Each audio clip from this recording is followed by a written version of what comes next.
Yeah, not so the 19-year-old German driver. Man, around the high banks one more time at Daytona, out of Speedway 3 and 4. He can see the flag stand from this point, and what he sees is a checkered flag that awaits VP Sports Car Challenge at Daytona. Race number 1 of the IMSA season goes to Valentino Catalano. So, hello. Can you hear me? Valentino, how are you? I'm fine. How are you? Nice to Oh, we're meet you. great to meet you. Yes, sir. Absolutely. We're doing great. Well, we Nice to hear. first want to thank you and welcome you for coming on to the show. Really awesome to get to have you come on. Absolutely. Thank you for the opportunity. Always nice to meet new people. Absolutely. Valentina, this year, well, actually into last year, well, you started coming over here racing in America. You got to do the final 2 rounds at Road Atlanta, and this year you got the opportunity to do the full season, and we're able to have a fantastic weekend at Daytona. But what was your ultimate start to get into racing? I mean, I started when I was 5 years old. My father was a racer back then as well. He drove the Formula 4 back then, which had a different name in Germany. And yeah, I mean, we had all the trophies at home. And when I was a little kid, I always saw them.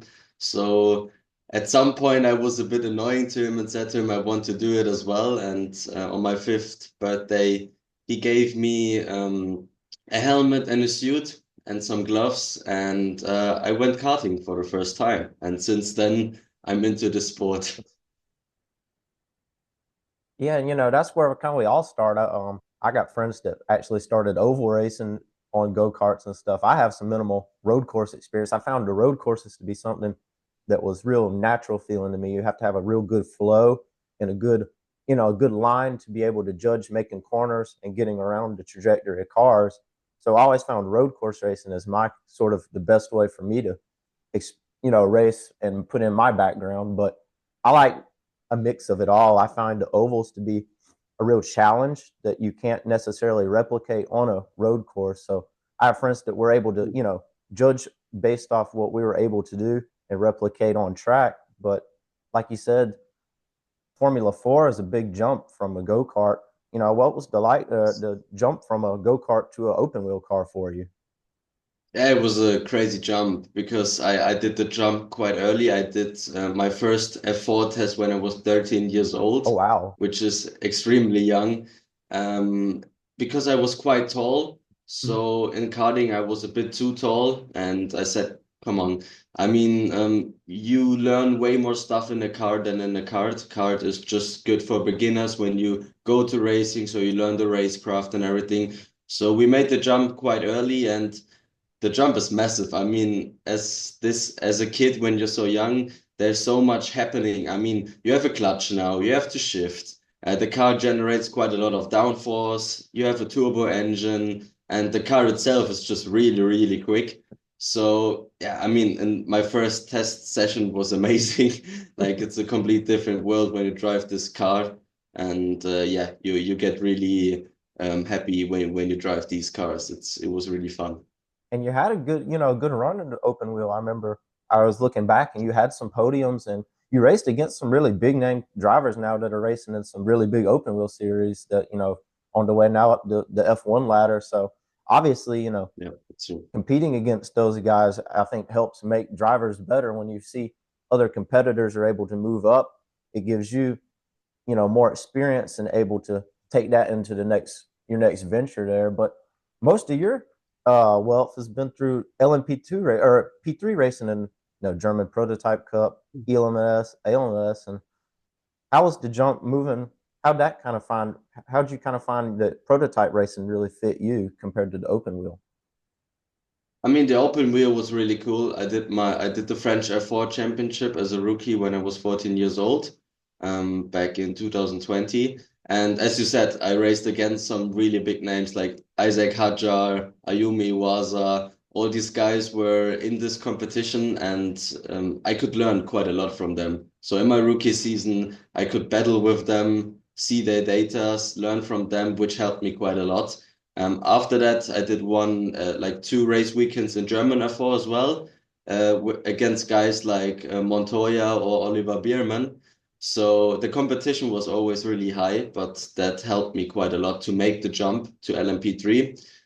I mean, open wheel racing is quite expensive, and prototype racing has quite a lot of future, in my opinion. So I made the jump in LMP3 because there were way more opportunities as well for the future. So I made the jump into ELMS, and it's completely different. It's endurance racing, but in terms of driving, it's quite the same.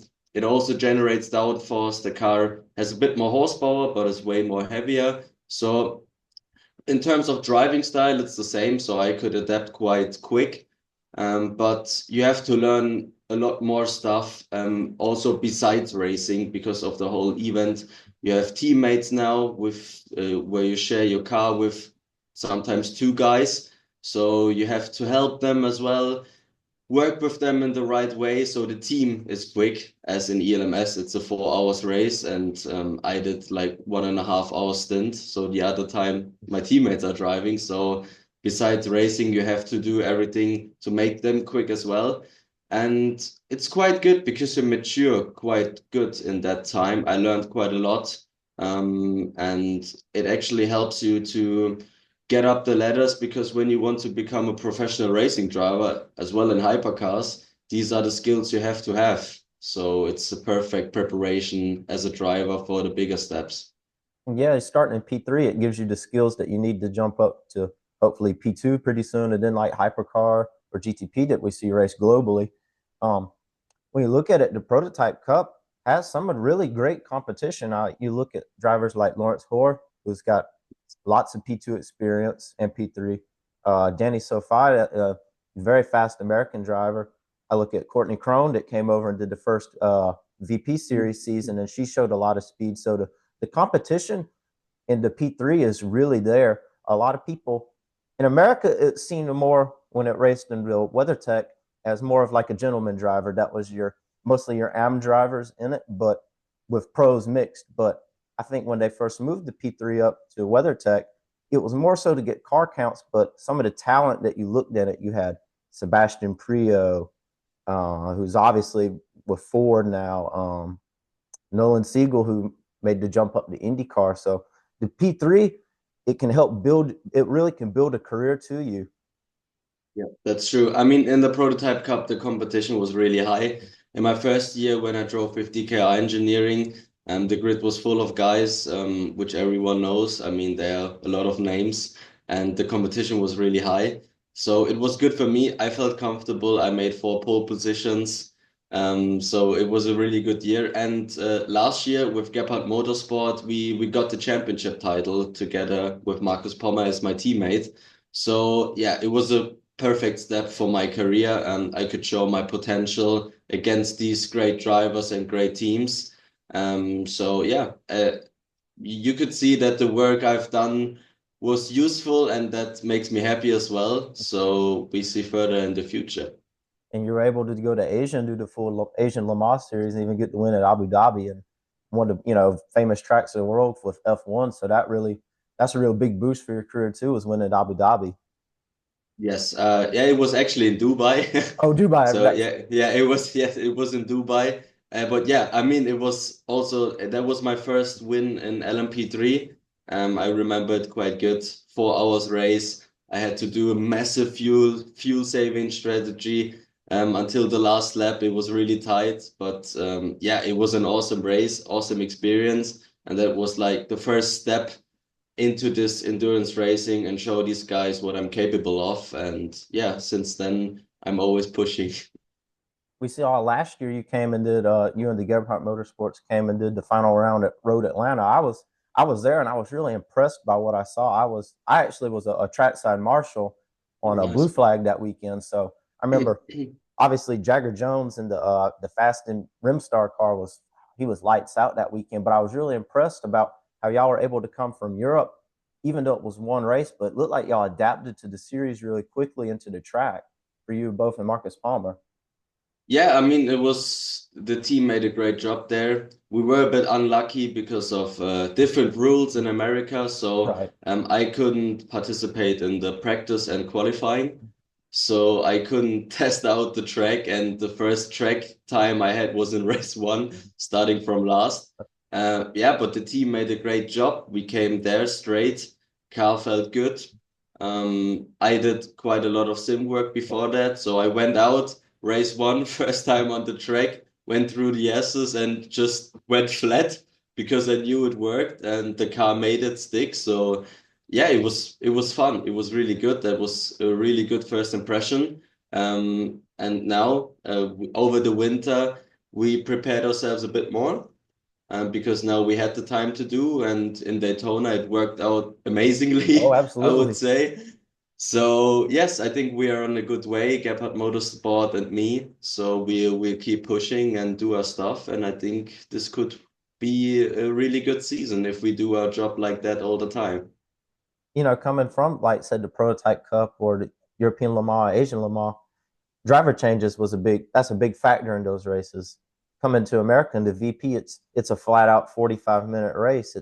You got to be full throttle on it from the get go.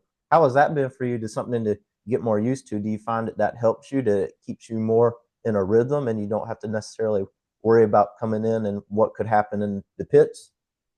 I love this kind of format because I'm an open wheel racer. I was an open wheel racer, so this is a bit of a sprint race, but a bit longer, I would say. It's just flat out all the time, start, finish. A bit of strategy because 45 minutes is still quite long for the tires, but it makes fun because you're focusing on your driving and it's more about pushing and being smart as well with the multi-class racing with overlaps, etc. I love this format. It's really fun. So that was a really nice thing to try out in America. It's different than Europe and I love it. So it's really fun to do it like that. Yeah, and then this year was the first year they added GT3 to it, so it gives a big it gives a lot of opportunity for you between making passes and traffic. So traffic management is one of the big skills that I think that people are able to learn when they come from the junior categories here in America. If they want to pursue sports cars, I would recommend the VP because it gives you such a skill set there that you can take into really any series you want to go to, whether it go back to open wheel or continue into sports cars. Yeah, it's really important. I mean, in the big WeatherTech series, that's after the first 15 minutes, the traffic starts, and then the whole race you have traffic. So you can be the quickest driver, but if you're not able to pass in the traffic and you lose 3 seconds, it's you have to work quite a lot and do many laps to gain 3 seconds to a driver which is as quick as you. So this is a really important skill, and it's really important for young drivers to learn it that way. So it's the best preparation you can have actually, because I mean, in the big series where everyone want to end up, that's what you have to do. So it's perfect to start like that. Next week is y'all's second round, and it's at arguably one of the famous tracks here in America, Circuit of the Americas. What's the preparation been like for you this season? Obviously, all new tracks. If we take aside Road Atlanta, go to like Coda, Mid Ohio, VIR. How have you been preparing for new tracks you're going to face later in the season? I mean, I know the tracks already, but I practice it in my sim, which is actually next to Okay. me right now.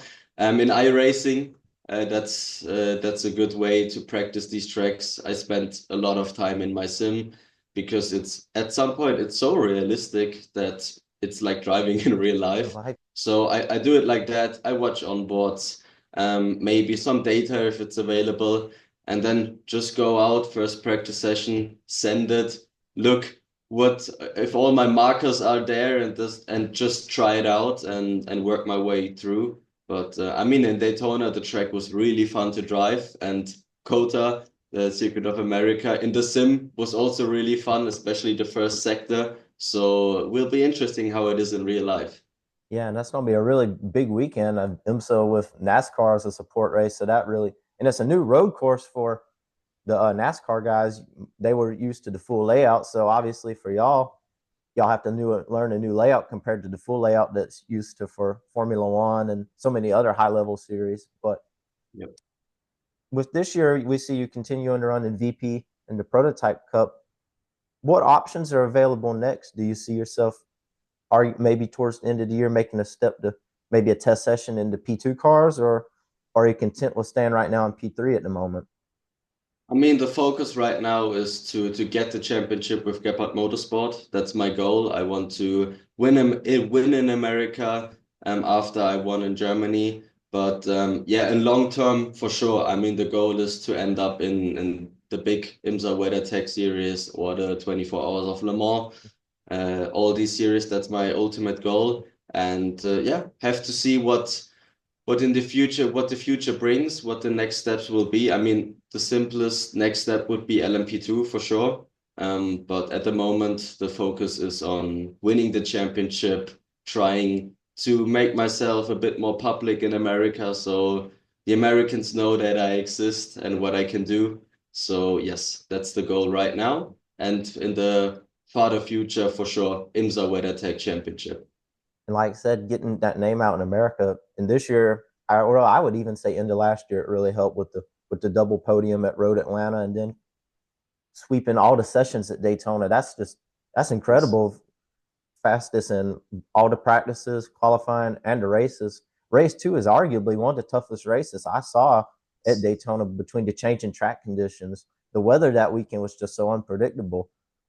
I live real close by, so the change in weather like that wasn't really new, but the way that it's just so sudden over there with the ocean being maybe I think about 5 miles from the track, you get those changes in weather. So as a driver, you have to be able to adapt really easily. And from going from slicks one week in one session to the rain tires, how did that feel for you with the track?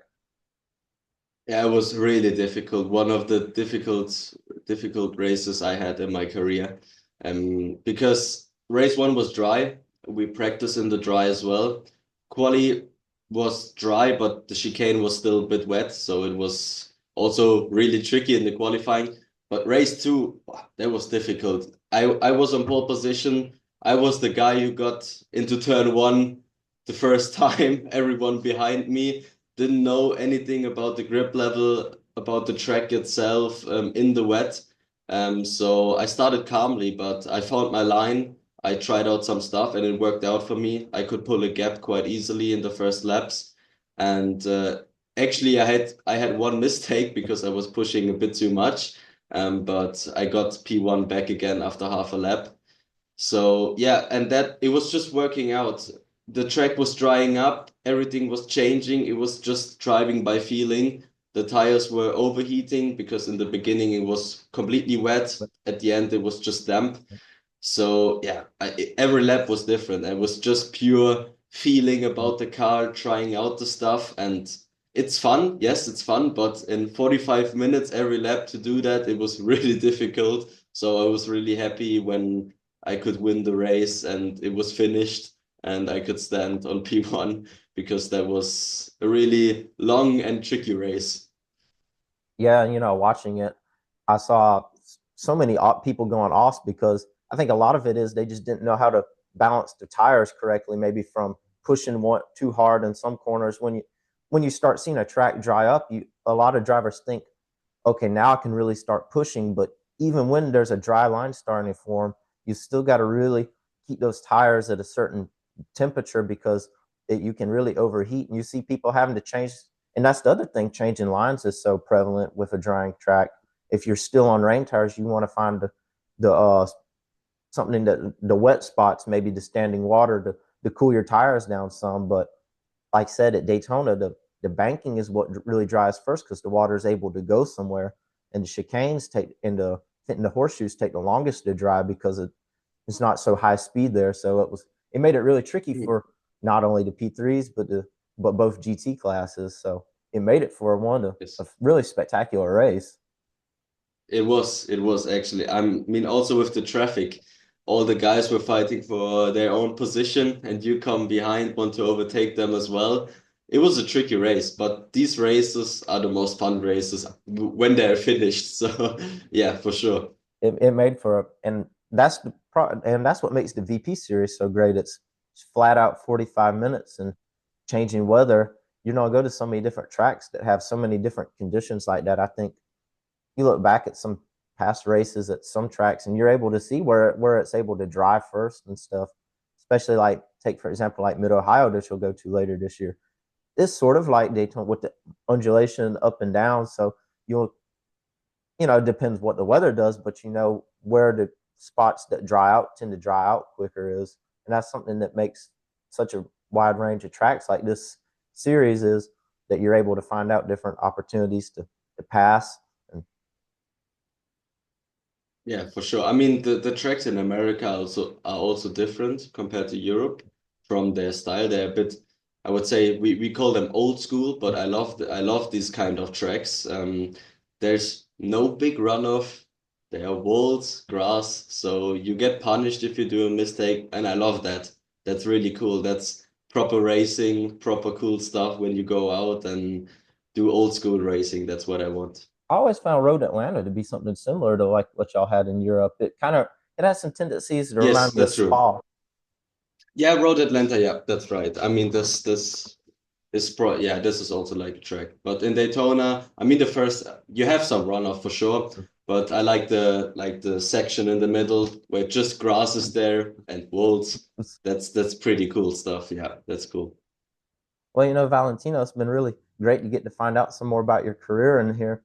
And we're really excited to see what you're able to continue to do here in America. But it's a long season. You still got, I think, it's a 2 round weekend. So 2 races each weekend and I believe y'all got a 6 round weekend. So a lot of different tracks to get to go to. So it really helps bring you as a driver. I think it really helps your driving style for not only for you, but everyone else there. And it's really been cool getting to see y'all come from Europe, team that's prevalently in Europe, come make this jump here to America.